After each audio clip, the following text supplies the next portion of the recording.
एक बार की बात है जब आचार्य चाणक्य राजा धनानंद का अपमान भूल नहीं पा रहे थे।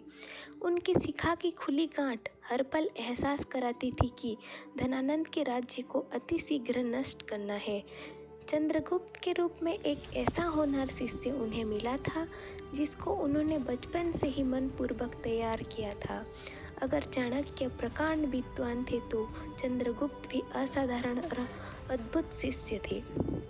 आचार्य चाणक्य बदले की आग से इतना भड़क चुके थे कि उनका विवेक भी कई बार ठीक से काम नहीं करता था।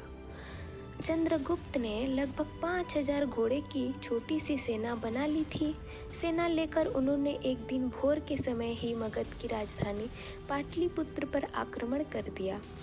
आचार्य चाणक्य धनानंद की सेना और किलेबंदी का ठीक से आकलन नहीं कर पाए और दोपहर से पहले ही धनानंद की सेना ने चंद्रगुप्त और उसके सहयोगियों को बुरी तरह मारा और खदेड़ दिया।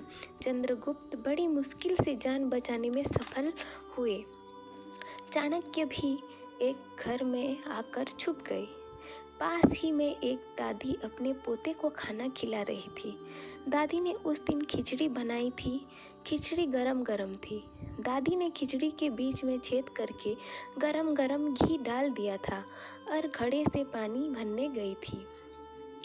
थोड़ी ही देर के बाद बच्चा जोर से चिल्ला रहा था और कह रहा था, जल गया जल गया। दादी ने आकर देखा तो पाया कि बच्चे ने गरम गरम खिचड़ी के बीच में उंगलियां डाल दी थी। दादी बोली, तू चाणक्य की तरह मूर्ख है। अरे गरम गरम खिचड़ी का स्वाद लेना है तो उसे पहले कोने से खाया जाता है और तू मूर्ख की तरह बीच में हाथ डाल दिया और अब रो रहा है।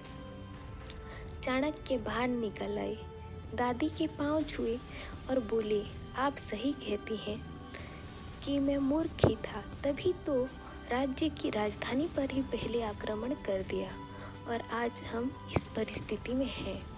चाणक्य ने उसके बाद मगध को चारों तरफ से धीरे धीरे कमज़ोर करना शुरू किया और एक दिन चंद्रगुप्त मौर्य को मगध के शासक बनाने में सफल हुए।